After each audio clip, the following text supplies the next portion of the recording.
বেহেশতীদের সম্পর্কে আল্লাহ পাক বলেছেন, عينا يشرب بها عباد الله يفجرونها تفجيرا। জান্নাতের মধ্যে একটি প্রবাহমান ঝর্ণা আছে, আল্লাহর বান্দারা সেখান থেকে পান করতে পারবে, সেই ঝর্ণা থেকে তৃষ্ণা নিবারণ করবে এবং নিজেদের ইচ্ছে মতো তারা এই ঝর্ণার শাখা প্রশাখা নিজেদের এরিয়া পর্যন্ত নিয়ে যেতে পারবে। এমন একটা ঝর্ণা থাকবে যেখানে আল্লাহর বান্দারা, আল্লাহ পাক বলছেন আইনাই ইয়াশরাবু বিহা ইবাদুল্লাহ, আল্লাহর বান্দারা, আল্লাহর গোলামেরা সেখানে তাদের তৃষ্ণা মিটাবে এমন ঝর্ণা আছে। ওই ঝর্ণার কাছে যাওয়ার দরকার নাই, তাদের ইঙ্গিতে ইচ্ছা অনুযায়ী তাদের ঘরের দরজা পর্যন্ত যেখানে খুশি সেখানের শাখা প্রশাখা প্রবাহিত করে নিতে তারা সক্ষম হবে। মুমিন বান্দার গুনাহবলী বলতে গিয়ে, মুমিন বান্দার গুনাহবলী বর্ণনা করতে গিয়ে আল্লাহ রাব্বুল আলামিন বলেছেন, ওয়া ইবাদুর রাহমানিল্লাযীনা ইয়ামশুনা আলাল আরদি হাওনা। রহমানের বান্দা হলো তারা যারা জমিনের উপরে চলাফেরা করার সময় বিনয়ের সাথে চলাফেরা করে, তারা হচ্ছে রহমানের বান্দা। কার বান্দা? রহমানের বান্দা। আদর করে আল্লাহ বলছেন বান্দা, গোলাম। শয়তান নিজে অভিশপ্ত হওয়ার পর এর প্রতিশোধ নেওয়ার জন্য আল্লাহ পাকের দরবারে বলেছিল, আয় আল্লাহ, তোমার যেই বান্দাগুলির কারণে, তোমার যেই বান্দার কারণে আমার ইবাদতগুলি নষ্ট হয়ে গেল, আমি অভিশপ্ত হয়ে গেলাম, ওই বান্দাগুলিকে লোভ দেখিয়ে আমি যেমনে পারি সবগুলিকে আমি গোমরাহ করে দেব, পথভ্রষ্ট করে দেব। আল্লাহ পাকের জবাবে বললেন, ইন্না ইবাদি লাইসা লাকা আলাইহিম সুলতান ইল্লা মান ইত্তাবাকা মিনাল গাওয়িন। আমার বান্দাদের উপরে তোমার কোনো কর্তৃত্ব নাই। আমার বান্দা, আদর করে আল্লাহ পাক বলছেন, আমার বান্দাদের উপরে তোমার কোনো কর্তৃত্ব নাই। তবে হ্যাঁ, যারা তোমার কথা মান্য করবে তারা অবশ্যই গোমরাহ হয়ে যাবে, পথভ্রষ্ট হয়ে যাবে। কিন্তু আমার সত্যিকারের বান্দা যারা, তাদের উপরে তুমি গোমরাহি, তাদেরকে তুমি পথভ্রষ্ট করতে পারবে না, তাদের উপরে তোমার কোনো কর্তৃত্ব নাই। ভাইরা আমার, হযরত ঈসা আলাইহিস সালামের ব্যাপারে, হযরত ঈসা আলাইহিস সালামকে খ্রিস্টানেরা তারা বলেছে, ওয়াকালাতিন নাসারাল মাসীহু ইবনুল্লাহ। মসিহ হচ্ছে কার ছেলে? নাউযুবিল্লাহ। বলেন সবাই নাউযুবিল্লাহ। তাকে যখন আল্লাহর ছেলে বলা হলো, আল্লাহর পুত্র বলা হলো, রব্বুল আলামিন তার জবাবে বললেন, ইন হুয়া ইল্লা আবদুন আনআমনা আলাইহি। তিনি তো একজন বান্দা, তিনি আমার বান্দা ছাড়া আর কিছুই নন, আমি তার প্রতি অনুগ্রহ করেছি। বান্দা, আমার বান্দা। আল্লাহ পাকের বান্দা হওয়ার ব্যাপারে কোন মানুষের লজ্জা থাকার কথা নয়। এমনকি আল্লাহ পাক ঈসা আলাইহিস সালাম সম্পর্কে বলছেন, লা ইয়াস্তানকিফাল মাসীহু আইয়াকুনা আবদান লিল্লাহি ওয়ালাল মালাইকাতুল মুকাররাবুন। মসিহ আল্লাহর বান্দা, তাতে কখনো বিন্দু মাত্র লজ্জা তিনি পোষণ করেন নাই যে আমি আল্লাহর বান্দা, আল্লাহর গোলাম। এটা কথা হইল? এরকম লজ্জা তিনি পোষণ করেন। এমনকি তার নিকটবর্তী ফেরেশতা যারা, তারাও আল্লাহর বান্দা গোলাম হওয়ার জন্য তাদের ভিতরে কোনো লজ্জা নাই। যারা নাকি আল্লাহর গোলাম, এই ব্যাপারে যাদের মধ্যে লজ্জার সৃষ্টি হয়, আল্লাহর গোলাম এটা কেমন কথা, বান্দা হওয়াটা কেমন কথা, যারা গোলামীকে অস্বীকার করে তাদের সম্পর্কে আল্লাহ পাক বলছেন, ওয়া মাইয়াস্তানকিফ আন ইবাদাতিহি ওয়া ইস্তাকবির ফাসায়াহশুরুহুম ইলাইহি জামিআ। কেউ যদি আল্লাহর বন্দেগী করার ব্যাপারে লজ্জা পোষণ করে, যদি লজ্জার কারণ মনে করে, অহংকার করে, গৌরব করে, তাহলে তারা পালাবে কোথায়, যাবে কোথায়? আমি কিয়ামতের দিন সবগুলিকে এক জায়গায় করে ফেলবো। সুতরাং আল্লাহ পাকের গোলামিতে আল্লাহ যে বান্দা বলে যখন ডাকেন, লজ্জার কোনো কারণ নাই। অহংকার যে করবে সে নিজেকে ধ্বংস করবে। আল্লাহ পাক সব নবীদেরকে নিজের বান্দা বলেছেন। নবীরা কি? আল্লাহ পাকের বান্দা। হযরত ইউসুফ আলাইহিস সালাম সম্পর্কে আল্লাহ পাক বলছেন, কাযালিকা লিনাসরিফা আনহু আস-সুআ ওয়াল ফাহশা ইন্নাহু মিন ইবাদিনাল মুখলাসিন। এরূপই ঘটলো যাতে আমি ইউসুফ আলাইহিস সালামকে, আমার বান্দা, তাকে আমি নির্লজ্জতা ইত্যাদি থেকে আমি রক্ষা করেছি। নিশ্চয়ই হযরত ইউসুফ ছিল আল্লাহ পাকের বান্দা, আল্লাহ পাকের আব্দ। রাসূল করিম সাল্লাল্লাহু আলাইহি ওয়াসাল্লাম তিনি হচ্ছেন সর্বশ্রেষ্ঠ আল্লাহর পয়গম্বর। তার থেকে শ্রেষ্ঠ নবী আর কি কেউ আছে? জোরে বলেন, আছে? তার থেকে মাহবুব, তার থেকে শ্রেষ্ঠ আল্লাহর কাছে আর কেউ নাই। সেই নবীকে আল্লাহ রাব্বুল আলামিন কোরআনে কারীমের ভিতরে তাকে আব্দ বলেছেন। কি বলেছেন? অনেকগুলি আয়াত আছে যে আয়াতের ভিতরে আল্লাহ পাক তার নাম নেন নাই, নবী বলেন নাই, রাসূল বলেন নাই, শুধু বলেছেন আব্দ। যেমন ফাআওহা ইলা আবদিহি মা আওহা, অতঃপর তার বান্দার নিকট যা ওহী করার ছিল তা তিনি করলেন। সেই বান্দাকে মুহাম্মদ সাল্লাল্লাহু আলাইহি ওয়াসাল্লাম। অন্য আয়াতে আল্লাহ পাক বলছেন, وأنه لما قام عبد الله يدعوه كادوا يكونون عليه لبدا। আর এই আল্লাহর বান্দা যখন নামাজ পড়তে দাঁড়িয়ে গেল, আল্লাহকে ডাকার জন্য যখন দাঁড়ালো, তখন লোকেরা তার উপরে ঝাঁপিয়ে পড়লো। ঝাঁপিয়ে পড়ার জন্য প্রস্তুতি গ্রহণ করলো। এখানে আব্দ বলা হয়েছে কাকে? মুহাম্মদ সাল্লাল্লাহু আলাইহি সাল্লামকে। এভাবে করে অন্য এক আয়াতে আল্লাহ পাক তার হাবিবকে আব্দ বলছেন, বান্দা বলতেছেন, ইন কুনতুম ফি রাইবিম মিম্মা নাযালনা আলা আবদিনা, আমার বান্দার উপরে যে কিতাব নাজিল করেছি তাতে যদি তোমাদের কোনো সন্দেহ হয়। এই যে আমার বান্দার উপরে, ওই বান্দাকে বলেন সবাই? মুহাম্মদ রাসূলুল্লাহ সাল্লাল্লাহু আলাইহি ওয়াসাল্লাম।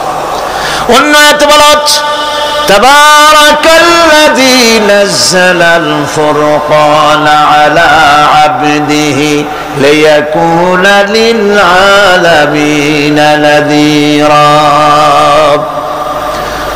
অতীব বরকতপূর্ণ সেই মহান সত্তা যিনি তার বান্দার উপরে ফুরকান নাজিল করেছেন। কে সেই বান্দা? মুহাম্মদ সাল্লাল্লাহু আলাইহি ওয়াসাল্লাম। মেরাজের ঘটনা বলতে গিয়ে আল্লাহ রাব্বুল আলামিন বলতেছেন, সুবহানাল্লাযী আসরা বিআবদিহি লাইলাম মিনাল মাসজিদিল হারামি ইলাল মাসজিদিল আকসা।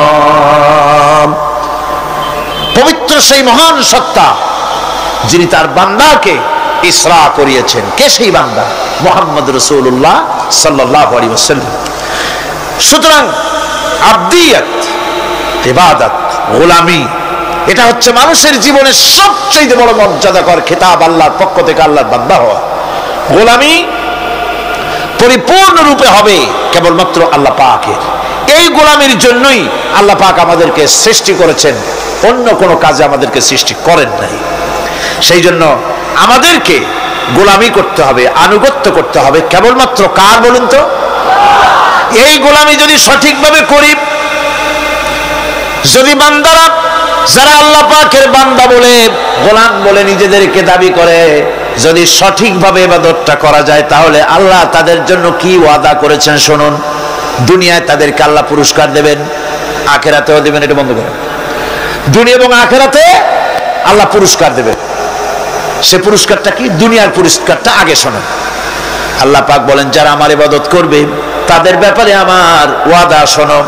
ওয়াদাল্লাহুল্লাযীনা আমানু وعملوا الصالحات ليستخلفنهم في الأرض كما استخلف الذين من قبلهم তোমাদের মধ্যে যারা ঈমান এনেছে এবং সৎ কাজ করেছে আল্লাহ রাব্বুল আলামিন তাদের ব্যাপারে আল্লাহর ওয়াদা হচ্ছে, আল্লাহর প্রতিজ্ঞা হচ্ছে, আল্লাহ ওয়াদা করতেছেন তাদেরকে জমিনের উপরে প্রতিষ্ঠিত করবেন। যেমন করে তোমাদের পূর্বপুরুষদেরকে প্রতিষ্ঠিত করা হয়েছিল ওইভাবে তোমাদেরকে প্রতিষ্ঠিত করা হবে। সুবহানাল্লাহ। প্রতিষ্ঠিত করা হবে মানে রাষ্ট্র ক্ষমতা দেওয়া হবে। কি দেওয়া হবে? যদি গোলাম হও, যদি কি হও? গোলাম। আল্লাহ পাক বলছেন শুধু তাই নয়, আমি আমার দিনকে যারা প্রতিষ্ঠা করবে, আমার গোলামেরা যদি, আমার বান্দারা সঠিকভাবে যদি আমার গোলামি করে, ঈমান আনে, আমলে সালেহ করে, নেক কাজ করে, আমি তাদেরকে রাষ্ট্র প্রতিষ্ঠার সুযোগ করে দেব।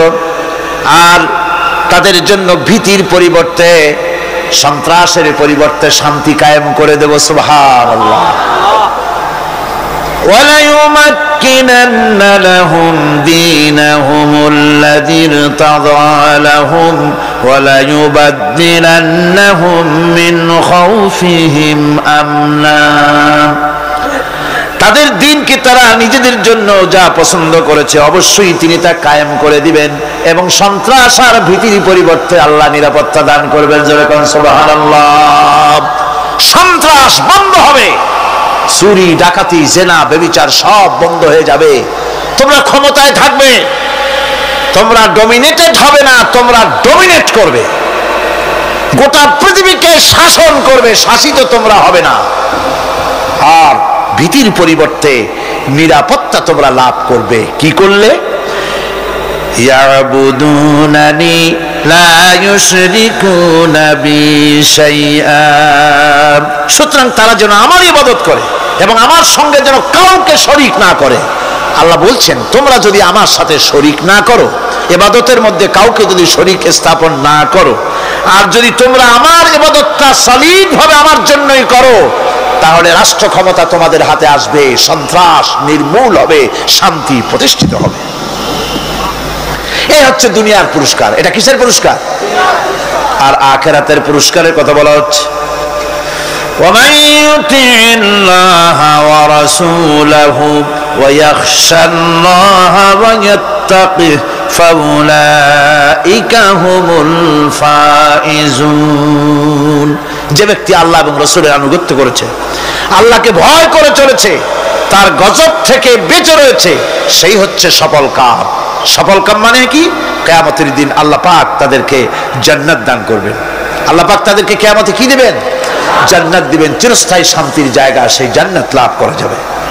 আজ ইবাদতের এই যে গুরুত্বপূর্ণ ইবাদত, এই ইবাদতের ভুল অর্থ সমাজের ভিতরে ছড়িয়ে আছে। সাধারণ মানুষও ভুল করেছে, অসাধারণ মানুষেরাও ইবাদতের ভুল অর্থ করে ভুলের মধ্যে নিমজ্জিত আছে বিরাট সংখ্যক লোকেরা।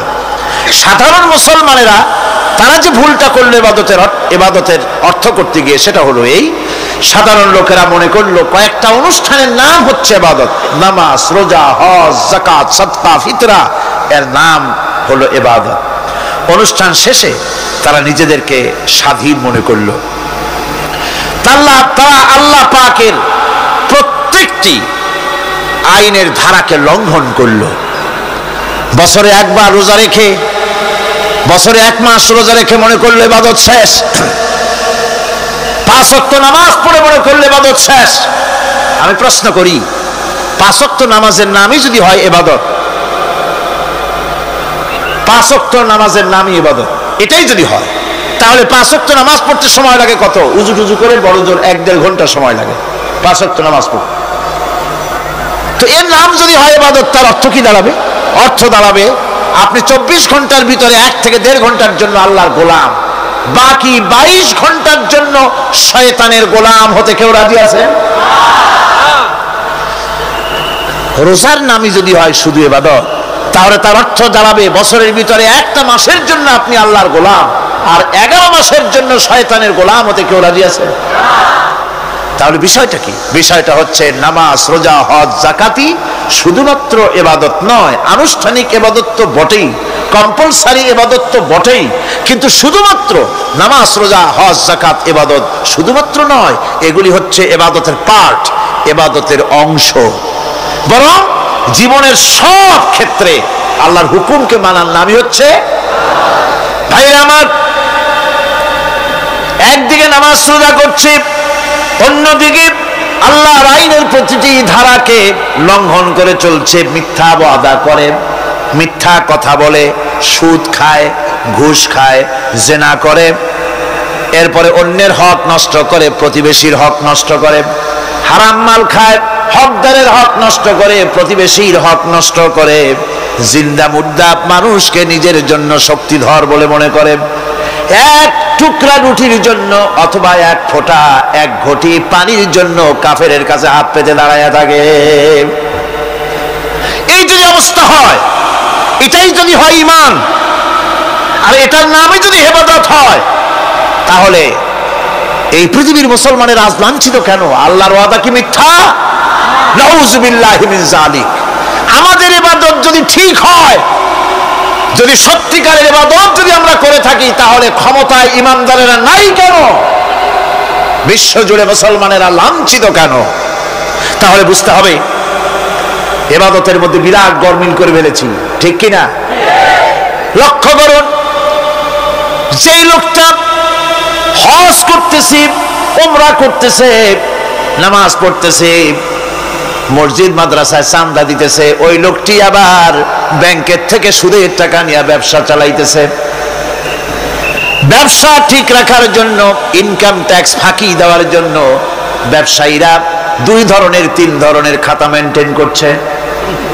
কথা ঠিক কিনা? মিথ্যা কথা বলছে, ঘুষ দিতেছে, বেশি করে বিদ্যুতের বিল যাতে না আসে সেজন্য যারা বিদ্যুৎ লাইনে আছে তাদেরকে পয়সা দিয়ে ম্যানেজ করতেছে, ঠিক কিনা? আমি পার্লামেন্টে বলেছি বিদ্যুৎ বাইরের থেকে আনতে হবে না, ঘুরে ঘুরে আবার বিদ্যুতের কথা আসলো। বিদ্যুৎ আনা লাগবে না, কারণ আমার দেশের চাহিদা হচ্ছে 2500 মেগাওয়াট, সেখানে 1800 মেগাওয়াট আমাদের আছে। আরেকদিকে 4টা বিদ্যুৎ প্রকল্প বন্ধ হয়ে আছে। ওই 4টি বন্ধ হওয়া প্রকল্প যদি চালু করা যায়, তাহলে 2900 মেগাওয়াট বিদ্যুৎ উৎপাদিত হতে পারে বলে বিশেষজ্ঞরা বলেছেন। তাহলে আমাদের উদ্বৃত্ত 400 মেগাওয়াট থেকে যাবে। এইটাকে বাইরের থেকে আনার কোনো দরকার নাই। বিদ্যুতের অপচয় বন্ধ করুন, বিদ্যুতের চুরি বন্ধ করেন। মিল কল কারখানা যাদের আছে, লক্ষ লক্ষ টাকা বিদ্যুৎ বিল হয়, কিন্তু লাইনম্যানদের সঙ্গে ম্যানেজ করে গভর্নমেন্টকে ফাঁকি দেওয়া হচ্ছে, ঠিক কিনা? তোমার নামাজের দাম কি? তোমার হজের 4 পয়সা দাম নাই। তুমি রাষ্ট্রকে ফাঁকি দিয়েছো, তুমি জনগণকে ফাঁকি দিয়েছো, তুমি দেশের শত্রু। টেলিফোনের বিল হাজার হাজার টাকা, লাখ টাকার বেশি বিল হয়, লাইনম্যানের সঙ্গে ম্যানেজ করে 500, 700, 2000 টাকা দিয়ে সারিয়ে দেয়, ঠিক কিনা? এরা জাতির শত্রু, দেশের শত্রু। এদেরকে ফায়ারিং স্কোয়াডে নিয়ে ব্রাশ ফায়ার করে উড়ায় দেওয়া উচিত। এরা দেশের দুশ্মন। আজ সিস্টেম লসের নাম দিয়া বিদ্যুৎ চুরির আরেক ব্যবস্থা করা হয়েছে। সিস্টেম লস করে ওনারা নিজেরা, আর এর ভোগান্তি জনগণকে করতে হয়। কসাইয়ের মতো ছুরি দিয়া জবাও করে জনগণের কাছ থেকে সিস্টেম লসের চার্জ আদায় করা হয়। আমি পার্লামেন্টে বলেছি, মাননীয় স্পিকার, সিস্টেম লস এই নামটা উঠায় দেন, এই প্রথা বন্ধ করে দিন। বিদ্যুৎ ধার করা লাগবে না, আল্লাহ আমাদের দেশে যথেষ্ট দিছে, কোনো জিনিসের অভাব নাই। এখানে গ্যাস আছে, তেল আছে, বিদ্যুৎ আছে, পাট আছে, চা আছে, নাই কি? অন্তত 8.5 কোটি টাকার কাগজ গুদামের মধ্যে বন্দী হয়ে আছে। ভারতকে খুশি করার জন্য সে দেশ থেকে কাগজ এনে খবরের কাগজ ছাপানো হচ্ছে, আর 8.5 কোটি টাকার কাগজ নষ্ট হয়ে যাচ্ছে, আমার দেশের কাগজ। সুতরাং বলতেছিলাম একথাই বলতেছিলাম যে ঈমান, আল্লাহর গোলাম হতে হলে ভুল করে বসেছি, ইবাদতের অর্থ করতে শুধু নামাজ রোজা হজ যাকাত মাজারে কিছু চান্দা দেওয়া আগরবাতি মোমবাতি চাদর একটা দিয়া পীর সাহেবরে 10,000 টাকা চান্দা দিয়া মোছে তেল মাইখা দাঁত বাইর করে হাসে বেহেশতে তো গেছি আর দেরি কত বেহেশতে তুমি যাবা এত সহজ দেশকে ফাঁকি দিছো দেশকে ফাঁকি দিয়েছো জনগণকে ফাঁকি দিয়েছো নিজের মেয়েকে ফাঁকি দিয়েছে বিবাহের সময় টাকা পয়সা দিয়া বিবাহ টিবাহ করায় দিল ব্যবসা ধানি সম্পত্তি বাড়ির সম্পত্তি সব ছেলেদেরকে দিয়ে দিল মেয়েটারে ফাঁকি দিয়ে দিল দেয় না এরকম ফুপুকে ফাঁকি দিল বোনকে ফাঁকি দিল এরপরে মোনাজাত করে সবে বরাতে আল্লাহ আমারে বেহেশত দিও ফেরেশতারা কয় মর তুই আগে বেহেশত তোরে কেমনে দেয় ভালো করে দেখায় দেব বেটা তুই যাবি বেহেশতে এত সোজা ওটা মামু বাড়ির বারান্দা নাকি এত সহজ নয় সুতরাং সাধারণ মানুষ মারাত্মক ভুল করেছে এখানে নামাজ রোজা হজ যাকাত ইবাদত আর কিছু কি ইবাদত মনে করে নাই আপনার চাকরি আপনার ইবাদত চাকরিতে ফাঁকি দেওয়া যাবে না আপনি সুস্থ মানুষ মেডিকেল লিভ নিয়ে ওয়াজ মাহফিল অথবা কোনো ইজতেমায় যাওয়া যাবে না কোনো চেল্লা দিতে যাওয়া যাবে না মেডিকেল লিভ নিয়ে আপনি সুস্থ মানুষ কেন আপনি মেডিকেল লিভ নিচ্ছেন আপনি ফাঁকি দিতে পারবেন না সরকারি চাকরি করেন মিল কল কারখানায় চাকরি করেন ফরজ নামাজ পড়েছেন ভালো কথা সুন্নাত পড়েছেন ভালো কথা নফল পড়বেন না জোহরের নফল পড়া বাদ দিন যদি আপনি চাকরিজীবী হন চাকরি করেন ওটাই ইবাদত এর নাম ইসলাম এর নাম ইসলাম গভর্নমেন্ট যে বেতন দেয় সেই বেতনের উপরে সন্তুষ্ট থাকুন ঘুষ খাইয়েন না যদি বেশি বেতন লাগে গভর্নমেন্টের কাছে দাবি জানান যে আমাদের বেতন বাড়ায় দাও ঘুষ খাবেন কেন হারাম জোরে কোন এটা কি এই ঘুষের টাকা মাজারে দিয়া পীরেরে দিয়া আল্লাহরে খুশি করবেন এত সহজ না এত সহজ না সেই জন্য আমি সব ভাইদের খেদমতে আরজ করব ইবাদত হচ্ছে জীবনের সব ক্ষেত্রে গোলামি সকল ক্ষেত্রে গোলামি চাকরিতে অফিসে আদালতে কলকারখানায় ক্ষেত খামারে পার্লামেন্টে সেক্রেটারিয়েটে সেনানিবাসে স্কুলে কলেজে বিশ্ববিদ্যালয় সর্বত্র গোলামি কার আল্লাহ পাকের রিজকে হালাল করতে হবে উপার্জনকে হালাল করতে হবে সত্যিকারের আল্লাহর গোলাম হতে হবে এক্ষেত্রে ইবাদতের অসাধারণ ব্যক্তি যারা তারাও এক শ্রেণীর অসাধারণ ব্যক্তিরাও ভুল করে বসছেন তারা যে ভুলটা করলেন ওটা হচ্ছে তারা তাসবিহ জায়নামাজ খানকাহ হুজরাখানা এর ভেতরে বসে জিকির আজগার করাটাকেই জীবনের জন্য আল্লাহর ইবাদত মনে করে নিলেন আল্লাহর বান্দারা যখন অনাচার ব্যভিচারে লিপ্ত আল্লাহর আইনের পরিবর্তে যখন মানুষের তৈরি করা আইন চলছে চেচনিয়া বসনিয়া যখন মানুষদেরকে জবাও করা হচ্ছে বসনিয়ার মুসলমান সন্তানদেরকে যখন জবাও করা হয় কাশ্মীরের স্বাধীনতাকামী মুসলমানদের অধিকার হরণের জন্য তাদের উপরে যখন বন্য হায়নার মতো পশুর মতো যখন ভারতীয় শত্রু সৈন্যরা যখন হামলা চালায় সোমালিয়ার মানুষগুলি যখন না খেয়ে তাদের হাড় পাঁজরার হাড়গুলি যখন বেরিয়ে যায় তখনও যদি আপনি খানকার ভেতরে থেকে তসবিহ পড়েন আর তাহাজ্জুদের নামাজ পড়ে কপালে দাগ লাগান এই অন্যায়ের বিরুদ্ধে যদি সোচ্চার না হন আপনার এই তসবির কোনো দাম নাই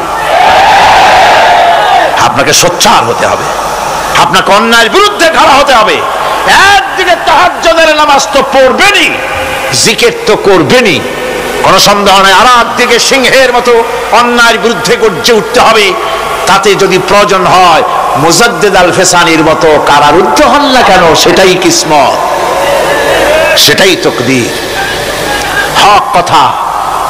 হক কথা বলতে হবে এই জন্য আমার বারবার মনে পড়ে আজকের এক শ্রেণীর লোক আমাদের দেশে এক শ্রেণীর লোক বাইরের থেকেও আসে বিদেশ থেকেও আসে নামের আগে আওলাদে রসুল লাগান ফেদায়ে রসুল মুজাহিদে মিল্লাত আওলাদে রসুল আজীব তুমি আওলাদে রসুল যদি হবে তাহলে তুমি যে দেশের মানুষ সেই দেশে মুসলমানদের যখন জবাও করা হয় পার্লামেন্টে কথা বলে বেরিয়ে আসো না কেন তোমার জেল হয় না কেন কংগ্রেসের সেন্ট্রাল বডির সদস্য হয়ে আওলাদ রাসূল লাগাইয়া বাংলাদেশের রাজনীতিতে নাক গলাতে দেওয়া হবে না। এরা কংগ্রেসের পা চাটা গোলাম। এদেরকে চিনতে হবে, যারা আমার দেশে এসে মুসলমানদের মধ্যে বিভেদ সৃষ্টি করতে চায়। আমার মুসলমান ভাইয়েরা, সুতরাং আজকে আমাদেরকে বুঝতে হবে, নামের আগের 14 হাত লম্বা বিশেষণ দেখে ভুললে চলবে না। কথা মনে থাকবে? এরা কংগ্রেসের গোলাম। বাবরি মসজিদ যখন ভেঙে ফেলা হলো, তখন তো কোন আওলাদ রাসূলের নাম তো শুনি নেই। তখন তো নামটা শুনছি ওই বুখারী বেটার, বাপের বেটা ইমাম বুখারী। তিনি বলেছেন, আমি ভারতের দিল্লির জুমা মসজিদের ইমাম শুধু নই, আমি ভারতের 18 কোটি মুসলমানের ইমাম। বাবরি মসজিদকে গড়ে দিতে হবে। কোরআন শরীফের বিরুদ্ধে যখন কলকাতা হাইকোর্টে কেস করা হয়েছিল কোরআনকে ব্যান করার জন্য, সেদিন তো কোনো আওলাদ রাসূলের নাম শুনি নাই। সেদিন তো ওই বুখারী বেটাই বলেছেন, ভারতের হাইকোর্ট থেকে কোন জাজ, কোন বিচারক যদি কোরআন শরীফ ব্যান করা হলে বলে এই কথাটি উচ্চারণ করে, তাহলে আমি তাকে পায়ের তলে পাড়িয়ে ধরে বাম হাত দিয়ে তার জিহ্বাটা টেনে ছেড়ে ফেলে দেব।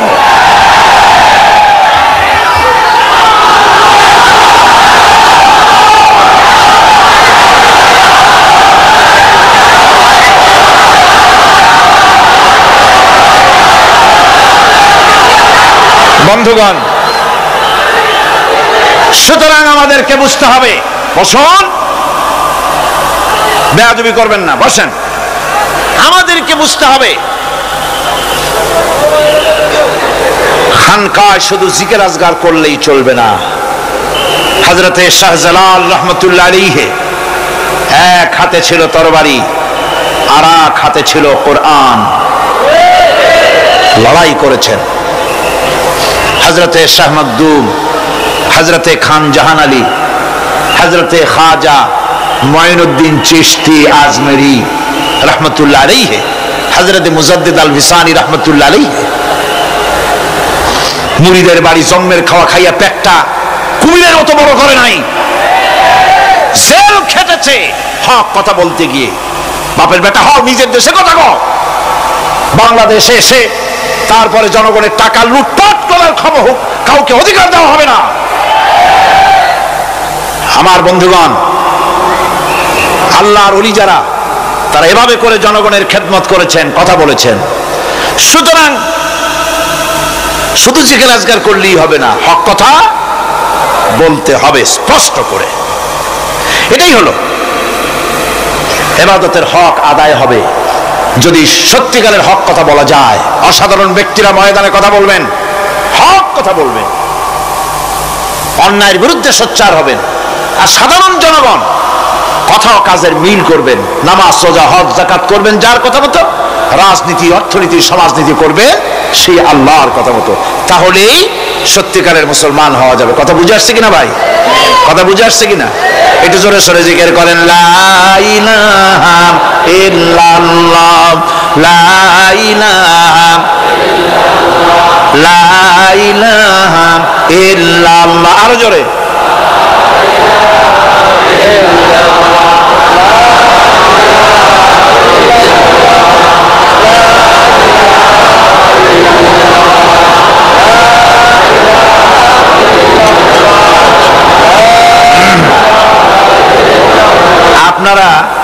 আপনারা যদি মাথা উঠাইয়া দেখতে থাকেন তো কি দেখবেন? মানুষের মাথা টুপি ছাড়া তো কিছুই দেখা যাবে না।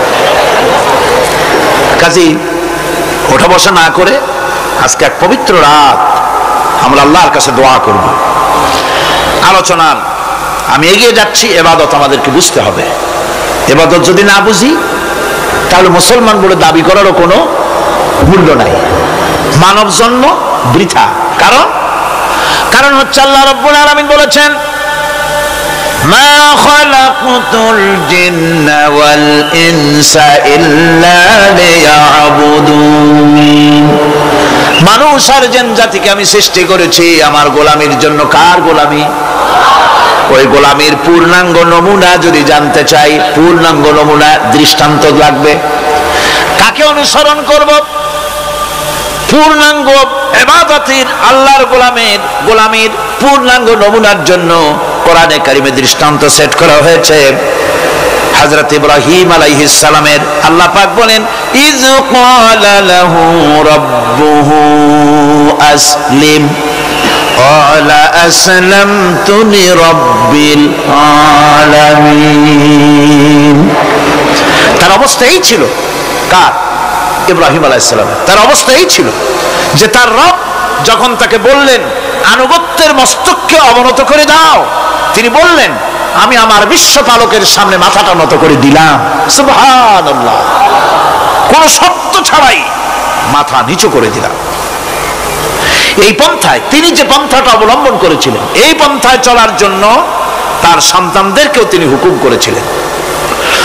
ووصى بها إبراهيم ببنيه ويعقوب يا بني إن الله اصطفى لكم الدين فلا تموتن إلا وأنتم مسلمون। ইয়াকুব এবং ইব্রাহিম আলাইহিস সালাম তার সন্তানদেরকে এই উপদেশ দিয়েছিলেন যে তিনি বলেছিলেন, হে আমার সন্তানেরা, আল্লাহ ছাড়া তোমাদের জন্য আল্লাহ পাক এই দ্বীনকে মনোনীত করেছেন। আল্লাহ পাকের আনুগত্য করবে, তার দ্বীনের প্রতি সারেন্ডার করবে। আর খবরদার মুসলমান না হয়ে যেন তোমরা মরে যেও না। মৃত্যু মুসলমান অবস্থায় থাকবে, অর্থাৎ মৃত্যু পর্যন্ত থাকবে কি অবস্থায়? মুসলমান অবস্থায়। أم كنتم شهداء إذ حضر يعقوب الموت إذ قال لبنيه ما تعبدون من بعدي। ইয়াকুব আলাইহিস সালাম তার মৃত্যুর সময় জিজ্ঞেস করেছিলেন, ও আমার সন্তানেরা, আমার মৃত্যুর পরে তোমরা কার ইবাদত করবে, কার গোলামি করবে? তারা জবাব দিলেন, قالوا نعبد إلهك وإله آبائك إبراهيم وإسماعيل وإسحاق إلها واحدا ونحن له مسلمون। নিঃসন্দেহে আমরা ইবাদত করব, গোলামি করব আপনার রবের, আপনার পিতার রবের, এবং আল্লাহর ইবাদত করব। আপনিও আপনার পূর্বপুরুষ ইব্রাহিম, ইসমাইল যে আল্লাহকে ইবাদত করেছে, সে আল্লাহ পাকের ইবাদত আমরা করব এবং তার অনুগত হয়ে থাকব। দাসত্ব এবং দাসত্বের গোলামীর পূর্ণাঙ্গ নমুনা হচ্ছেন হযরত ইব্রাহিম আলাইহিস সালাম। আল্লাহ গোটা জমিন যখন শিরকের অন্ধকারে ডুবে গিয়েছিল, তখন হযরত ইব্রাহিম আলাইহিস সালাম তাওহীদের আলো জ্বালিয়ে দিয়েছিলেন। এই নিবেদিতদের ইমাম হিসেবে আল্লাহ পাক তাকে ঘোষণা দিলেন। কোরআনে কারীম বলছে, وَإِذَ ابْتَلَى إِبْرَاهِيمَ رَبُّهُ بِكَلِمَاتٍ فَأَتَمَّهُنَّ قَالَ إِنِّي جَاعِلُكَ لِلنَّاسِ إِمَامًا। ইব্রাহিমকে তার রব কয়েকটি বাক্য দিয়ে পরীক্ষা করলেন এবং তিনি সেই পরীক্ষাগুলোতে পাশ করলেন।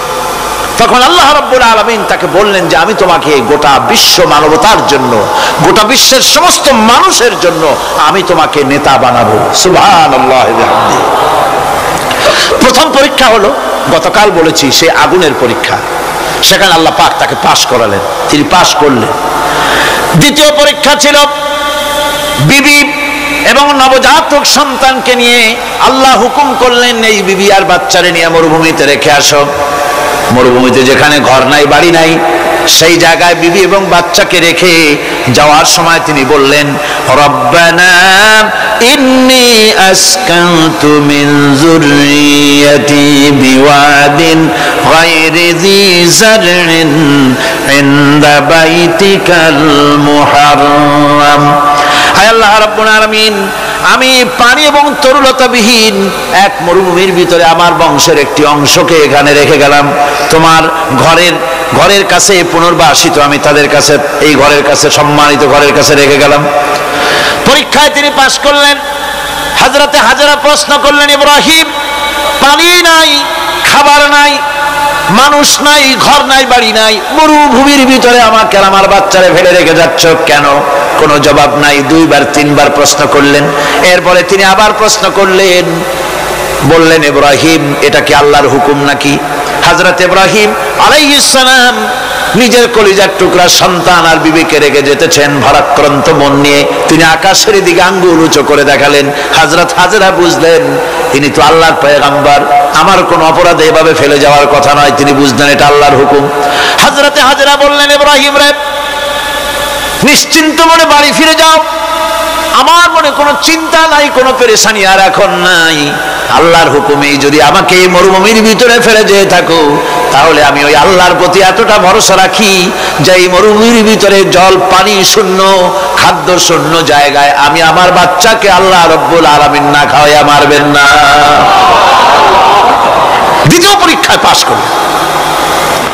3 নম্বরে পরীক্ষা হলো, সন্তান বড় হয়ে গেছে, বুদ্ধি হয়েছে, দৌড়াতে পারে।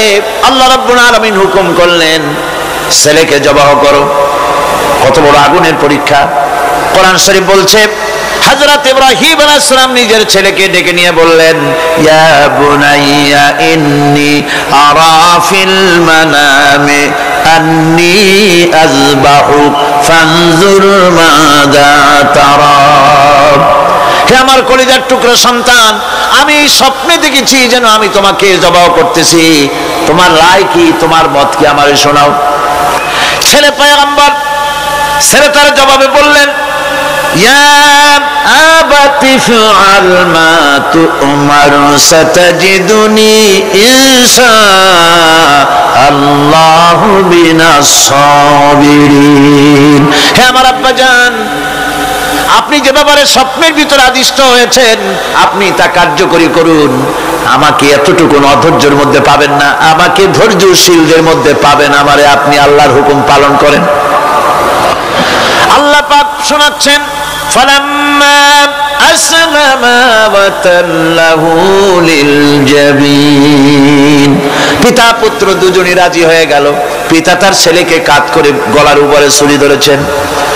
আল্লাহ রাব্বুল আলামিন ইসমাইল জবাহ হোক এটা আল্লাহ চান নাই, আল্লাহ চেয়েছেন পরীক্ষা করতে। পরীক্ষায় ইব্রাহিম পাশ হয়ে গেলেন। আল্লাহ পাক বলছেন, ওয়ানাদাইনাহু আইয়া ইব্রাহিম قد صدقت الرؤيا إنا كذلك نجزي المحسنين। আমি ইব্রাহিমকে ডেকে বললাম, ইব্রাহিম, তুমি তোমার স্বপ্নকে বাস্তবে রূপ দিয়েছো, আর এভাবেই করি আমি মুহসিনদেরকে পুরস্কৃত করে থাকি। আল্লাহ পাক খুশি হলেন। আল্লাহ পাক বললেন, ইন্না হাযা লাবালাউল মুবিন। নিঃসন্দেহে এটি একটি বিরাট পরীক্ষা ছিল। ঠিক কি না? আল্লাহ নিজে বলছেন এটা একটি বিরাট পরীক্ষা, আজিম ইমতিহান। সে ইমতিহানে তিনি পাশ করলেন। পরীক্ষায় উত্তীর্ণ হওয়ার জন্য রব্বুল আলামিন পুরস্কার দিয়ে দিলেন। আল্লাহ পাক বললেন, সালামুন আলা ইব্রাহিম। পড়েন সবাই, সালামুন আলা ইব্রাহিম। ইব্রাহিমের প্রতি আল্লাহ পাক বললেন, ইব্রাহিমের প্রতি সালাম রইল। সুবহানাল্লাহি ওয়া বিহামদিহি। ইবাদত এর আনুগত্যের এই উৎকৃষ্ট দৃষ্টান্ত স্থাপনের পর আল্লাহ পাক তার গোটা বিশ্বের মুসলমানদেরকে কিয়ামত পর্যন্ত ইব্রাহিম আলাইহিস সালামকে জাতির পিতা বানায়া দিলেন। সুবহানাল্লাহ। কইতে ইচ্ছা করে না? এরকমের পরীক্ষা কোন পিতারা দিতে পারছে নাকি?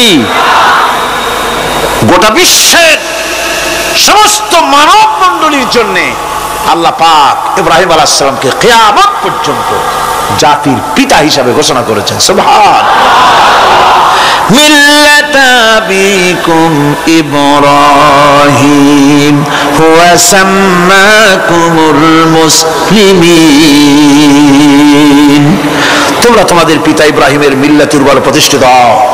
আল্লাহ পাক বলছেন তোমাদের পিতা ইব্রাহিমের মিল্লাতের উপরে প্রতিষ্ঠিত হও, আর আল্লাহই তোমাদের নাম রেখেছে মুসলমান, তোমরা হচ্ছে মুসলমান।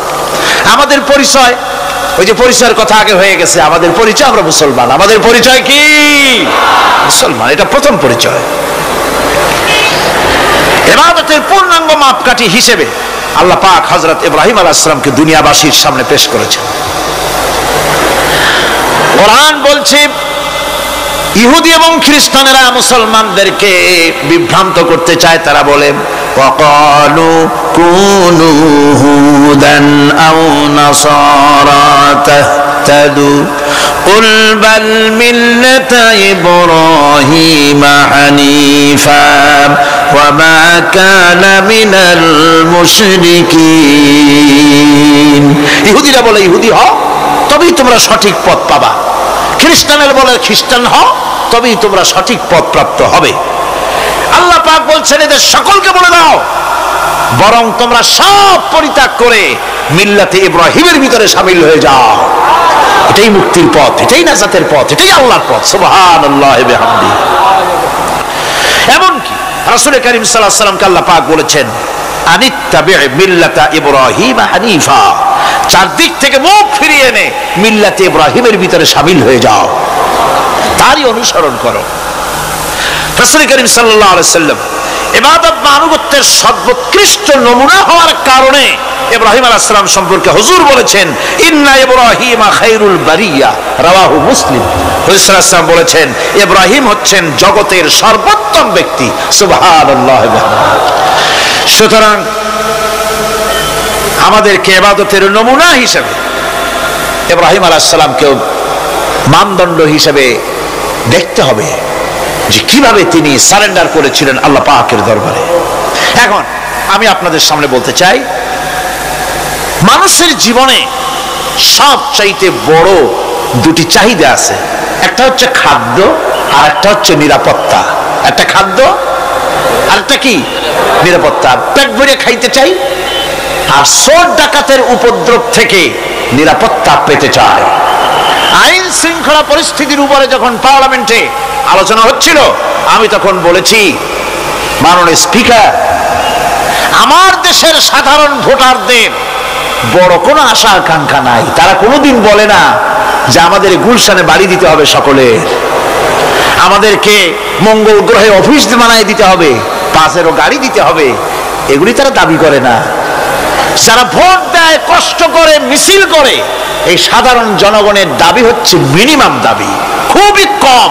তাদের দাবি হলো মোটা সুতার কাপড় চাই ইজ্জত ঢাকার জন্য, পেট ভরে খেতে চাই, পোলাও কোরমা বিরিয়ানির দরকার নাই, আর আশ্রয়ের জন্য ছোট্ট একটু ঘর চাই, চোর ডাকাতের উপদ্রব থেকে নিরাপত্তা চাই। কথা ঠিক কিনা?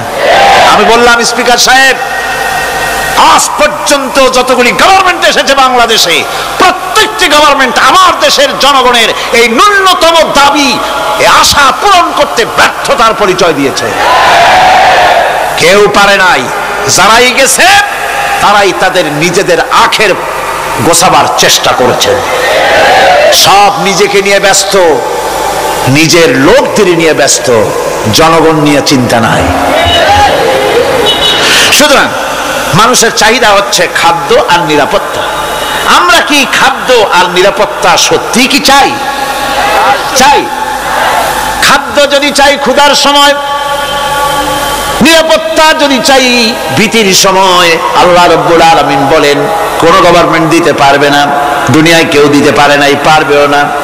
ক্ষুধার সময় যদি খাদ্য চাও, ভীতির সময় যদি নিরাপত্তা লাভ করতে চাও, তাহলে ফালইয়াবুদু রাব্ব হাযাল বাইত, এই ঘরের মালিকের ইবাদত কর।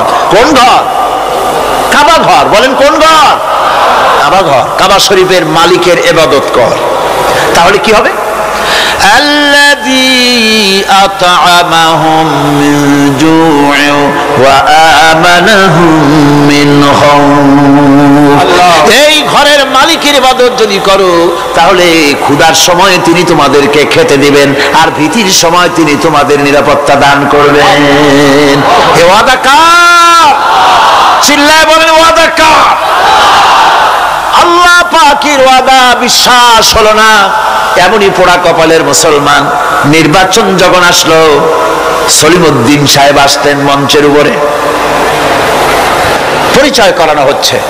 এত আপনারা যার বক্তৃতা শোনার জন্য দ্বিপ্রহরের রৌদ্রে কষ্ট করতেছিলেন, এখন সেই সংগ্রামী জননায়ক বিপ্লবী সন্তান, তিনি এখন আপনাদের সামনে বক্তব্য রাখবেন। উনি দাঁড়ায় বললেন, ভাইয়ার আমার, বোনের আমার, আমি এবার বোতল মার্কা বাক্স নিয়ে দাঁড়াইছি, আমারে সকলে মিলে ভোট দেন।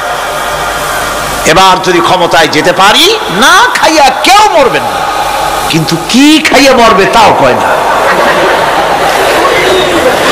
মানুষেরা এই কথাগুলি বিশ্বাস করলার সমানে ভোট দিল। হায় রে কপাল! আল্লাহ বললেন, আমার ইবাদত কর, আমার গোলামি কর জীবনের সব জায়গায়, তাহলে ক্ষুধার সময় খাইতে পারবি আর ভীতির সময় নিরাপত্তা পাবি। আল্লাহর কথাটা বিশ্বাস হইল না। এই নামাজ পড়ার মুসলমানের দাম আছে, কম দাম আছে? এ রোজা খাওয়ার দাম আছে? এ মুসলমান দাবি করার দাম আছে? আল্লাহ রাব্বুল আলামিন তিনি পরিষ্কার করে বলছেন, এই ঘরের মালিকের ইবাদত করো, তিনি ক্ষুধার সময়ে খেতে দিবেন, আর তিনি তোমাদেরকে ভীতির সময় নিরাপত্তা দান করবেন। চাউলের অভাব হবে না, পাটের অভাব হবে না, খাদ্যের অভাব হবে না, কারণ দুটি জিনিস যদি তোমরা করতে পারো, খাবারের অভাব হবে না। ওয়ালাউ আন্না আহলাল কুরা আমানু ওয়াত্তাকাউ লাফাতাহনা আলাইহিম বারাকাতিম মিনাস সামাই ওয়াল আরদ। দেশের লোকেরা, জনপদের লোকেরা যদি দুইটা কাজ করে, এক নম্বরে হলো আমার উপরে ঈমান আনবে, দুই নম্বরে হলো আমাকে ভয় করার নীতি অবলম্বন করে যদি চলে, তাহলে ওই দেশের মানুষের জন্য আকাশ আর জমিনের সব বরকতের দরজা আমি আল্লাহ খুলে দেব। আল্লাহর ওয়াদা। আল্লাহ পাকের নিকট মানুষের সবচাইতে বড় দাবি কি? আল্লাহর কাছে মানুষের সবচাইতে বড় দাবি কি করতে পারেন? পারেন না। আল্লাহ পাকের কাছে মানুষের শ্রেষ্ঠ দাবিটা আল্লাহ নিজেই শিখাই দিয়েছেন। আমার কাছে দাবি কর, ইহদিনাস সিরাতাল মুস্তাকিম। আয় আল্লাহ, একটা সোজা, একটা সরল রাস্তা আমারে দাও, একটা সহজ পথ আমারে দাও। এই কথা সূরা ফাতিহা দাবি করার পর আল্লাহ রাব্বুল আলামিন এই অভিনন্দনের জবাবে, 7টা বাক্যের অভিনন্দনের জবাবে আল্লাহ রাব্বুল আলামিন 30 পারা কোরআন শরীফ নাজিল করে দিলেন। সূরা ফাতিহার এই সওয়ালের জবাবে আল্লাহ পাক বললেন, ওয়া আনি'বুদুনি হাদা সিরাতুম মুস্তাকিম। সোজা রাস্তা চাও, আমার গোলামি করো, ইবাদত করো। সব জায়গায় ইবাদত, গোলামি করাই লাগবে। আমার কাছে সোজা রাস্তা চাও, সোজা রাস্তা হলো আমার গোলামি করা। কার গোলামি? বেহেশতে যেতে চান? আমি আস্তে জিগাইলাম বলে আপনারও আস্তে জবাব দিলেন। বেহেশতে যেতে চান? সুবহানাল্লাহ। এমন কোন মানুষ আছে নাকি যে বেহেশতে যেতে চায় না? মত করে যাইতে চায়। সবাই, আমরা সবাই বেহেশতের আশা করি, ঠিক কিনা? আল্লাহ রাব্বুল আলামিন বলেন, বেহেশতে যদি যেতে চাও তাহলেও ইবাদত করা লাগবে, ইবাদত ছাড়া জান্নাতে যাওয়া যাবে না। ফাদখুলি ফি ইবাদি ওয়াদখুলি জান্নাতি। সর্বপ্রথম আমার বান্দার মধ্যে দাখিল হয়ে যা, আমার গোলামির মধ্যে দাখিল হওয়া, আমার গোলাম হয়, এরপরে আমার জান্নাতে চলে যা। আগে গোলাম হবি, তারপরে কোথায় যাবি? জান্নাতে যাবে। আগে গোলাম হ, আগে গোলামির খাতায় নাম লেখা, আগে সত্যিকারের আমার বান্দা হ, গোলাম, এরপরে জান্নাতে যাওয়া যাবে। জান্নাতে যাইয়া আল্লাহর সাথে কি দেখা করতে চাই? আল্লাহর সাথে দেখা করতে চাই। আল্লাহ রাব্বুল আলামিন বলেন, ফামা কানা ইয়ারজু লিকা রাব্বিহি ফালইআমাল আমালান সালিহান ওয়া লা ইউশরিক বিইবাদাতি রাব্বিহি আহাদা। তোমাদের মধ্যে যদি কেউ আল্লাহর সঙ্গে, তার রবের সঙ্গে যদি কেউ দেখা করতে চায়, তাহলে সে যেন ভালো ভালো কাজ করে, নেক কাজ করে, আর তোমার রবের সাথে অর্থাৎ আল্লাহ রব্বুল আলামিনের সাথে ইবাদতের মধ্যে যেন কাউকে শরীক না করে। শিরক যদি না করো, খাঁটি গোলাম খাঁটি বান্দায় যদি পরিণত হতে পারো, কিয়ামতের দিন আল্লাহ রব্বুল আলামিনের সঙ্গে দিদার নসিব হয়ে যাবে। এই গোলামি করব কতদিন? কতদিন গোলামি করব? এই প্রশ্নের জবাবে আল্লাহ রাব্বুল আলামিন কোরআনে কারীমের মধ্যে জবাব দিয়ে দিয়েছেন, ওয়াবুদ রাব্বাকা হাত্তা ইয়াতিয়াকাল ইয়াকিন। মৃত্যু পর্যন্ত, যতক্ষণ না নাক দিয়ে শেষ প্রশ্বাসটি নিঃশ্বাসটি বেরিয়ে যাচ্ছে, ততক্ষণ পর্যন্ত আনুগত্য গোলামি সবটা হবে কার? জোরে চিল্লায় কোন কার? এই গোলামি জীবনের সব ক্ষেত্রে করতে পারলে আমরা মুসলমান, আর করতে না পারলে মুসলমান নামে মুনাফিক। না পারলে কি? মুনাফিক। বন্ধুগণ, ইয়াকা নাবুদু পর্যন্ত বলে ওয়া ইয়াকা নাস্তাইনের কথাটা শোনাচ্ছি। সূরা ফাতিহার ভিতরে আমরা পড়ি, পড়েন আমার সাথে, ইয়াকা নাবুদু ওয়া ইয়াকা নাস্তাইন। আয় আল্লাহ, একমাত্র তোমার গোলামি করি আর একমাত্র তোমার কাছে সাহায্য চাই। তুমি ছাড়া কারো কাছে সাহায্য? এটা কি ঠিক? এটা কি আমাদের মনের কথা, ঈমানের কথা? আল্লাহ করুন, আল্লাহ করুন, বলি আমিন। হাদিস শরীফে বলা হয়েছে, ইজা সাআলতা ফাসআলিল্লাহ ওয়া ইজা ইসতাআনতা ফাসতাইন বিল্লাহ। কিছু চাইতে হলে আল্লাহর কাছে চাও, কিছু বলতে হলে, ভিক্ষা করতে হলে আল্লাহর কাছেই ভিক্ষা করো। কার কাছে ভিক্ষা করবেন? আল্লাহর কাছে বলুন। আমার বন্ধুগণ, আমি আমার ঈমান থেকে কথা বলি, আমি আমার ঈমান থেকে কথা বলি। কোরআন এবং হাদিস পড়ে যতটুকু আল্লাহ বোঝার তৌফিক দিয়েছেন সেই কথাগুলি পেশ করার জন্য চেষ্টা করি। বন্ধুগণ, এদিক ওদিক কোনো দিকে না ঘুরে মসজিদে যান, মসজিদে গিয়ে নামাজ পড়েন, আর আল্লাহর কাছে হাত পেতে আল্লাহরে বলেন। সেজদা গিয়া যখন রব্বুল আলামিনের দরবারে কিছু চাইবেন, হুজুরের কাছে জিজ্ঞেস করা হয়েছে, হুজুর, বান্দা কখন আল্লাহর নিকটবর্তী হয়ে যায়? আল্লাহর নবী বলেছেন, বান্দা যখন সেজদা দেয় তখন বান্দা একেবারে আল্লাহ পাকের কাছে চলে যায়। আল্লাহর কাছে চান যা দরকার, ছেলে নাই, মেয়ে নাই, বউ নাই, অথবা চাকরি নাই, প্রমোশন চাই, ব্যবসায় উন্নতি চাই, যা দরকার কাকে বলবেন? মনটাকে পরিষ্কার করুন, আজকে মনটাকে সাফ করুন, সমস্ত দুর্বলতা থেকে মনকে উঠায় আনো, বিশ্বাস করুন, যা চাওয়া যা বলা সবটা আল্লাহর কাছে। কার কাছে? আমি তার গোলাম। আমি কার গোলাম? আল্লাহ ছাড়া কারো কাছে আমার অভিযোগ তুলবো না, সবটা বলবো আল্লাহর কাছে। বলে দেখেন, বলে দেখেন আল্লাহ পাক কিভাবে আপনাকে সাহায্য করেন। সুবহানাল্লাহ। ভাইরা আমার, আল্লাহ রাব্বুল আলামিন রাসূল করিম সাল্লাল্লাহু আলাইহি ওয়াসাল্লামকে বলেছেন, ফাইদা ফারাগতা ফানসাব ওয়া ইলা রাব্বিকা ফারগাব। যখন তুমি খালি হাত হয়ে যাবে, দাঁড়িয়ে যাবে এবং তোমার রবের কাছে মিনতি জানাবে, কিছু যখন থাকবে না, তোমার রবের কাছে দাঁড়ায় যাও আর তার কাছে মিনতি জানাও, তোমাকে আল্লাহ ভরপুর করে দিবেন। ভান্ডের কোনো অভাব নাই। আমাদের ভান্ড হচ্ছে যত দেব তত কমবে, আর আল্লাহর ভান্ড যত দেয় তত সমান সমান থাকে, মোটেই কমে না, মোটেই কমে না। সুতরাং দয়াল বাবা, বাবাজান, কেবলাজান বাবা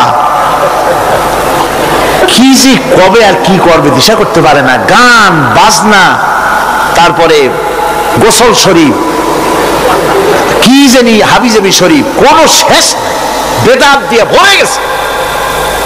এগুলি বিশ্বাস করবেন না, বিদআত খারাফা, এর সাথে মুসলমানের কোনো সম্পর্ক নাই। গান বাজনার সাথে মুসলমানের কোনো সম্পর্ক।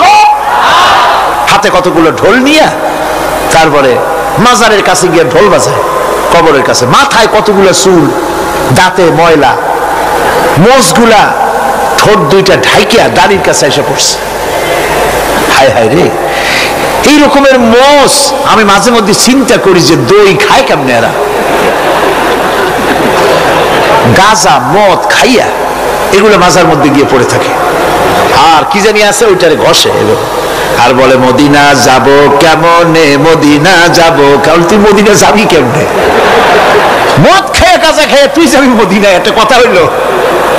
তোর নাপাক কদম আল্লাহ পাকের আরদে মুকাদ্দাসে উঠতে পারে না। বদকার, জেনাকার, শারাবি, কাবাবি আল্লাহ পাকের নাফরমান। কতগুলা শালু কাপড় গায়ে দিয়া, মাথায় কতগুলা চুল রেখা, তারপরে গ্রামের নামে শরীফ। আশ্চর্য কথা, এই গ্রামের নাম শরীফ, ওই গ্রামের নামের মাথায় গিয়া শরীফ। শরীফ তো মক্কা শরীফ, মদিনা শরীফ, কোরআন শরীফ, হাদিস শরীফ। আর শরীফের দরকার নাই। শরীফের জাত মারছে গ্রামে গ্রামে শরীফ লাগাইয়া। কর্ণফুলী শরীফ, চন্দ্রকোনা শরীফ। আশ্চর্য কথা। শরীফ শব্দের একটা ইজ্জত থাকা উচিত, ঠিক কিনা কন? আপনাদেরকে সতর্ক হতে হবে। আনুগত্য এবং গোলামি সকল ব্যাপারে আল্লাহ পাকের করতে হবে। চাইতে হবে কার কাছে? আল্লাহর কাছে। আমার এই কথা আপনাদের মনে আছে কিনা জানি না। সম্রাট শাহজাহানের সময় এক ফকির, এক ভিক্ষুক ভিক্ষা করে বেড়াতো। 70-80 বছর বয়স হয়ে গিয়েছে। এক লোক বলছে, সারা জীবন তো তোমার ছোটবেলা থেকে ভিক্ষা করতে দেখলাম। সে বলল, মানুষের দেয় তো 2 পয়সা 1 পয়সা, ভিক্ষা ছাড়া করবোটা কি? লোকটি বলল, তোমার একটা পরামর্শ দেই। একদিন সম্রাটের কাছে গিয়ে যে দেখো, একবারে যা দেবে খাইয়া কুলাইতে পারবে না। সম্রাট শাহজাহান কোথায় আছে এখন? দেখো গিয়ে মসজিদে আছে। লোকটি মসজিদের বাইরে গিয়ে দেখে সম্রাট একা হাত তুলে বসে আছে। চোখ থেকে পানি পড়তেছে দর দর করে, দাড়ি ভিজে জামায় পড়তেছে। বহুক্ষণ দাঁড়িয়ে আছে। এরপরে সম্রাট তার মুনাজাত শেষ করে বেরিয়ে আসছেন। ফকিরের সঙ্গে দেখা। ফকির বলল, আসসালামু আলাইকুম। তিনি বললেন, ওয়ালাইকুম আসসালাম ওয়া রাহমাতুল্লাহ। ফকির রওনা করেছে। বাদশা বলছে, তুমি তো একজন ভিক্ষুক মানুষ বলি মনে হয়, আমার কাছে তো কেউ কিছু না চাইয়া যায় না, তুমি যে কিছু না চেয়েই চলে যাচ্ছ। ভিক্ষুক বলছে, জাহাপানা, সত্যি কিছু চাইতে এসেছিলাম আপনার কাছে, কিন্তু আপনার অবস্থা দেখে আমার জ্ঞানের চোখ খুলে গেছে। আমি দেখতে পেলাম আমি যে সম্রাটের কাছে ভিক্ষা চাইতে আসলাম, আমি তো শুধু তাকায় আছি, আমি তো কান্দি না, বরং আমি যার কাছে চাইতে এসেছি তিনি আমার চাইতে আরো নগণ্য ভিক্ষুকের মতো হয়ে কার কাছে যেন হাত পেতে চোখের পানি ফেলে কান্দে।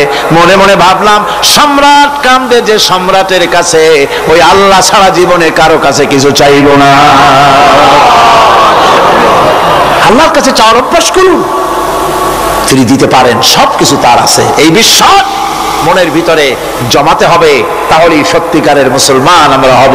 আল্লাহ পাক সত্যিকারের গোলাম আমাদেরকে বানাবেন। আমরা বলি আমিন। আজকে আমি বেশি কথা বলবো না, কারণ আজকে হলো পবিত্র এক রাত। অনেকে রোজা রেখেছেন, আবার সারা রাত অনেকে ইবাদত করবেন।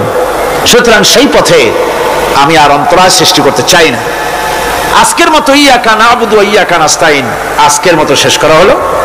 2 দিন ধরে ইয়াকা নাবুদের উপরে, ইবাদতের উপরে 2 দিনে যে আলোচনা করলাম, আল্লাহ করালেন। আমি আশা করি ইবাদতের একটা ক্লিয়ার কনসেপশন আপনাদের তৈরি হওয়ার কথা ইনশাআল্লাহ। হয়েছে কিনা? আল্লাহ পাক কবুল করুন, জোরে বলে আমিন। আমি যা বুঝাতে চেষ্টা করেছি কোরআন দিয়ে, আল্লাহর কোরআনকে কোরআন দিয়ে বুঝাতে চেষ্টা করেছি, ঠিক কিনা? আল্লাহ পাক আমাদেরকে কবুল করুন, আমরা যেন ইবাদত বুঝি, জোরে কোন আমিন। ভাইরা আমার, আগামীকাল আখেরি মোনাজাত, আর আজকে শবে বরাতের মোনাজাত। এই মোনাজাতের জন্য দাঁড়ানো ভাইরা বসে। যত লোক দাঁড়ানো দেখছি, সব লোক মোনাজাত করার জন্য সবাই মহব্বতের সাথে বসে পড়েন। মোনাজাতের জন্য বসে পড়ুন। বসতে বললে আবার দাঁড়ান কেন? জোরে সরে জিকির করেন, আল্লাহ আল্লাহ আল্লাহ আল্লাহ। মাশাআল্লাহ, নিয়ে আসেন। একটু জোরে করেন না, মহব্বতের সাথে করেন।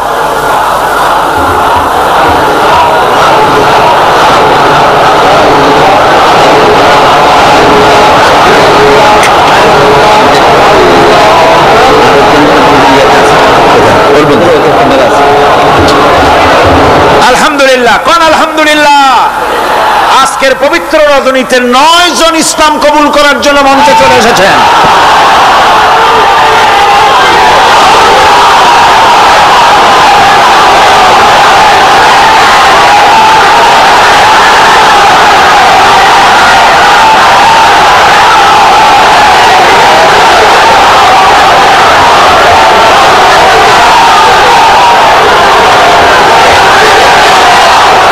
বসেন, আমি বসার জন্য অনুরোধ করছি, সবাই বসুন, বসুন, বাস বাস, সবাই বসেন, সবাই বসেন, স্লোগানের দরকার নাই, আর বসুন। আমি আবারও বলি, আমার বড় আফসোস হয়, মুনাজাতের কথা শুনলে কিছু লোক হাঁটেন, আমি আশ্চর্য হই, কলিজায় সাহসটা কি? আল্লাহর কাছে মুনাজাত করা এত বড় বিশাল মাহফিল, আর তার থেকে নিজেকে হতভাগ্য বানায়া মাহফিল থেকে হাঁটে যান, ভয় করা উচিত আল্লাহ পাককে। আল্লাহ হেদায়েত করুন, জোরে কোন আমিন। মুনাজাতের লোভ সামলান কেমনে? আল্লাহ পাক সকলকে রহম করুন। 9 জন ইসলাম কবুল করার জন্য এসেছেন, আলহামদুলিল্লাহ। একজন নাম হচ্ছে হারাধন্দে, বর্তমান নাম পছন্দ করেছে মোহাম্মদ হাসান মুরাদ। 2 গোপাল কৃষ্ণ দাস, বর্তমান নাম পছন্দ করেছে মোহাম্মদ আব্দুর রহমান। এর মধ্যে 3 জন আছে মহিলা, যারা মহিলা প্যান্ডেলের মধ্যে আছেন। চন্দনা রানী দাস, বর্তমান নাম পছন্দ করেছেন মোসাম্মদ রাবেয়া খাতুন। আল্লাহ সত্যি রাবেয়ার মতো বানায় দিন। অঞ্জনা দাস, বর্তমান নাম পছন্দ করেছেন মোসাম্মদ ফারজানা ইয়াসমিন। চিনু রানী দাস, বর্তমান নাম পছন্দ করেছেন মোসাম্মদ জান্নাতুল ফেরদাউস। মাশাআল্লাহ।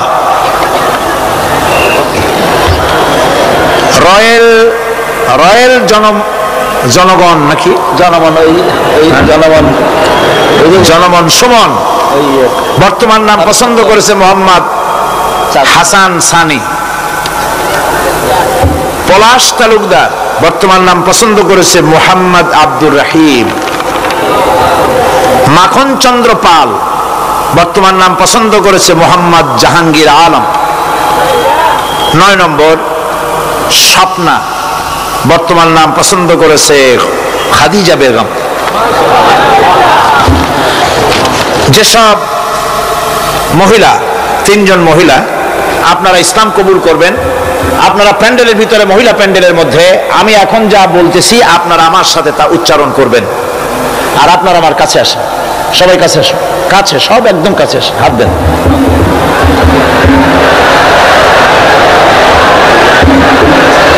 মাইকের কাছে আসেন। বিসমিল্লাহির রহমানির রহিম। লা ইলাহা ইল্লাল্লাহু মুহাম্মাদুর রাসূলুল্লাহ। আল্লাহ ছাড়া কোনো ইলাহ নাই, মাবুদ নাই, উপাস্য নাই। মুহাম্মদ সাল্লাল্লাহু আলাইহি ওয়াসাল্লাম আল্লাহর প্রেরিত রাসূল। আশহাদু আন লা ইলাহা ইল্লাল্লাহু ওয়াহদাহু লা শারীকা লাহু ওয়া আশহাদু আন্না মুহাম্মাদান আবদুহু ওয়া রাসূলুহু। আমি সাক্ষ্য দিচ্ছি আল্লাহ ছাড়া কোনো উপাস্য নাই, মাবুদ নাই, ইলাহ নাই।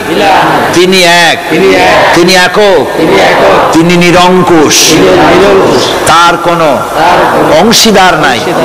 আমি আরো সাক্ষ্য দিচ্ছি মুহাম্মদ সাল্লাল্লাহু আলাইহি ওয়াসাল্লাম আল্লাহর প্রেরিত বান্দা এবং তার রাসূল। সকলকে বলো আসসালামু আলাইকুম। সবাই সালামের জবাব দিন। দাঁড়িয়ে থাকো। আমি এই বিশাল জনসমুদ্রের পক্ষ থেকে, তাওহীদি জনতার পক্ষ থেকে, এই নতুন ভাইদেরকে বুকে আলিঙ্গন করে আমি তাদেরকে সম্মানিত করছি। আল্লাহ পাক তাদের প্রতি রহম করুন, আমরা সবাই বলি আমিন। তারা আমাদের তাওহীদবাদী মুসলমান ভাই, এদের সাথে আমাদের সম্পর্ক কি? তোমরা নামাজ পড়বে ঠিক মতো, 5 ওয়াক্ত নামাজ ঠিকভাবে আদায় করবে, কোরআন শরীফ শিখবে, ইসলামকে জানবে। শুধুমাত্র কলেমা পড়ে মুসলমান হলেই মুসলমান হওয়া যায় না, এই কথাগুলি যেন মনে থাকে। নামাজ 5 ওয়াক্ত সঠিকভাবে আদায় করতে হবে। আল্লাহ যেন খাঁটি মুসলমান ওনাদের বানান, সকলে বানা আমিন।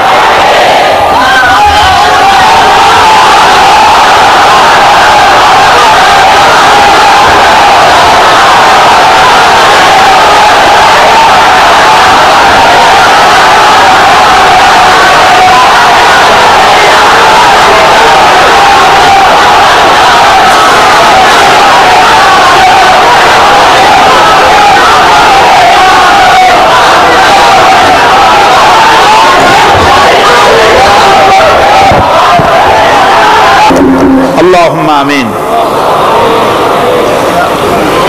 ربنا ظلمنا أنفسنا وإن لم تغفر لنا وترحمنا لنكونن من الخاسرين.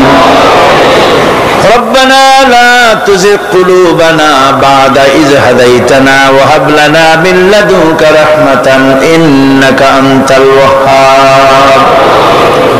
أي الله تعالى পবিত্র কোরআনে কারিমের তাফসীরের মাহফিলের আজকের এই চতুর্থ রজনীতে হে আল্লাহ, আমরা তোমার দরবারে গুনার বোঝা নিয়ে তোমার দরবারে হাত তুলেছি। মেহেরবানি করে আমাদের আলোচনার সওয়াব, দুরূদ ও সালাম এর সওয়াব রাসূল করিম সাল্লাল্লাহু আলাইহি ওয়াসাল্লামের রূহ মুবারকে পৌঁছায় দাও। রব্বুল আলামিন, আমাদের মধ্য থেকে যাদের মা বাপ দুনিয়া থেকে বিদায় হয়ে গেছে, আয় আল্লাহ কোন অবস্থায় আছে জানি না, রব্বুল আলামিন আজকের এই পবিত্র রজনীতে তোমার দরবারে হাত তুলেছি, আমাদের মা বাপের গুনাহ খাতা মাফ করে দাও।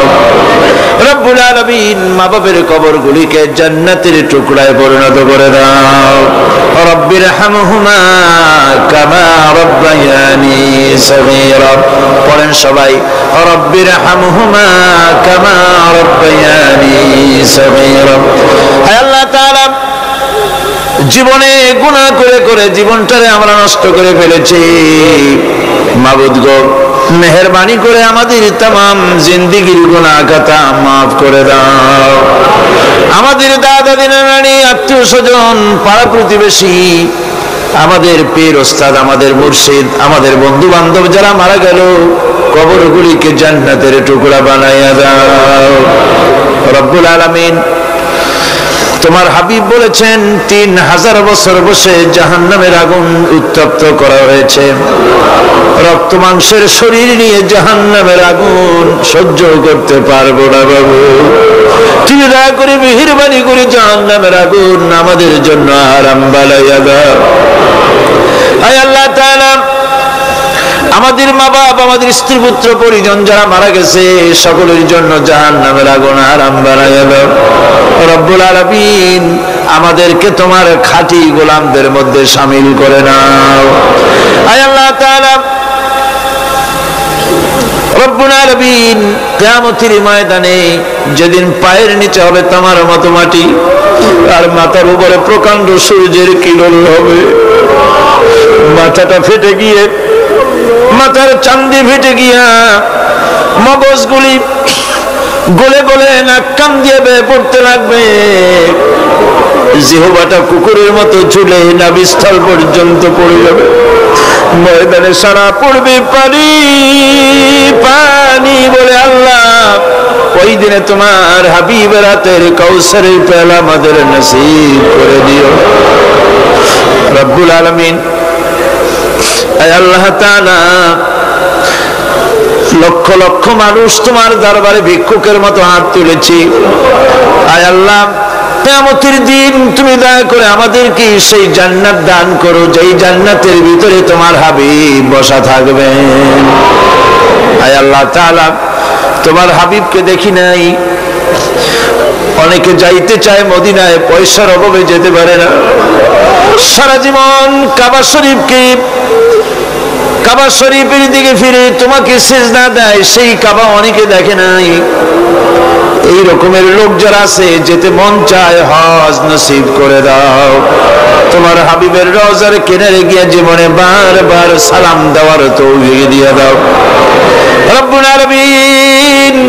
তাম পৃথিবী মুসলমানদের জন্য আজকে বড় বিপদের দিন। বসনিয়ার মুসলমানেরা মরতেছে, সোমালিয়ায় না খেয়ে মরে, কাশ্মীরের মুসলমান মরে, সুদানে, সোমালিয়ায়, এরিত্রিয়ায়, বার্মায়, ফিলিপিনে, দুনিয়ায় বিভিন্ন জায়গায় মুসলমানেরা কষ্টের ভিতরে আছে।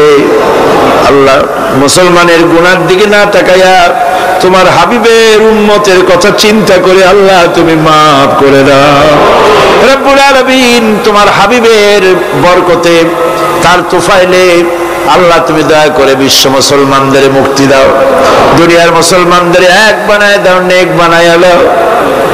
আয় আল্লাহ তাআলা, তাম পৃথিবীর বুকে মুসলমানদের হারানো সম্পদ, হারানো ইজ্জত আবার তুমি ফিরাইয়া দাও রব্বুল আলামিন। মা বোনেরা প্রতিদিন কষ্ট করে মাহফিলে আসেন, আমরা সবাই মিলে আমাদের মা বোনদের জন্য দোয়া করি। আল্লাহ তুমি দয়া করে মেহেরবানি করে মা বোনদের জিন্দেগির গুনাহ মাফ করে দাও, নিঃসন্তানীকে সন্তান দিয়ে দাও। আয় আল্লাহ রব্বুল আলামিন, আমাদের বিবি বাল বাচ্চা যা দান করেছো সবগুলিকে দিনদার ইমানদার নামাজি বানাও।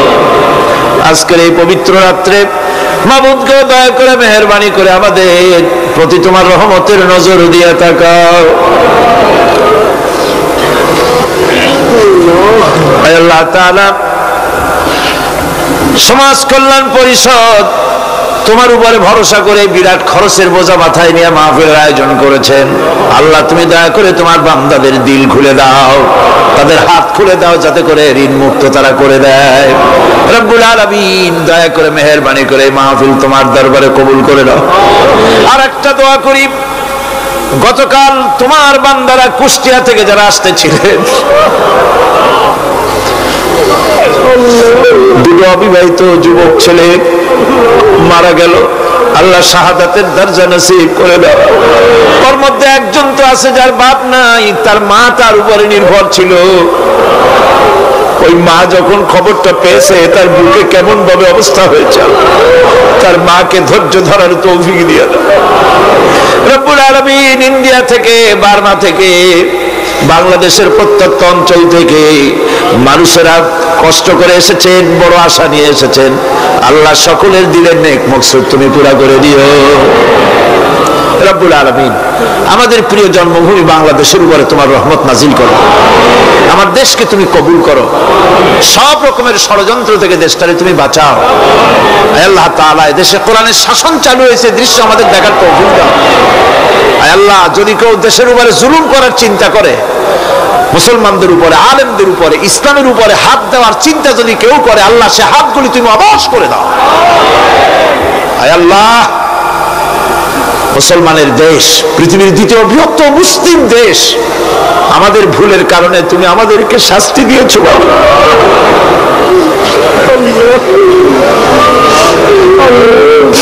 আমাদেরকে মাফ করে দাও, আমাদেরকে ক্ষমা করে দাও, ইসলাম কায়েম করো। আয় আল্লাহ, মাওলানা শামসুদ্দিন সাহেব এমন ছিল যে বাপ মার ঔরসে এসেছে, সেই বাপ মাকে জান্নাত নসিব করে দাও। জীবনের সবচেয়ে বড় নিয়ামত তিনি হারিয়েছেন, চোখ। তার জন্য তার মনে কোনো কষ্ট নাই, তোমার ইচ্ছার উপরে তিনি রাজি। আয় আল্লাহ, তুমি তার উপরে রহম করো, যতদিন বেঁচে থাকেন তিনি সুস্থ অবস্থায় রাখো। সমাজ কল্যাণ পরিষদকে, তার সমস্ত প্রজেক্টকে তুমি কবুল করো। আরেকটি সুন্দর শিক্ষা প্রতিষ্ঠান হচ্ছে দারুল ইরফান নাম করে। আল্লাহ, এই দারুল ইরফানকে যে উদ্দেশ্য নিয়ে তৈরি হচ্ছে, এই শিক্ষা প্রতিষ্ঠান কি তুমি দয়া করে কবুল করো। রব্বানা তাকাব্বাল تقبل منا إنك أنت السميع العليم وتب علينا إنك أنت التواب الرحيم سبحان ربك رب العزة عما يصفون وسلام على المرسلين الحمد لله رب العالمين واجعل آخر كلمتنا عند الموت لا إله إلا الله محمد رسول الله السلام عليكم ورحمة الله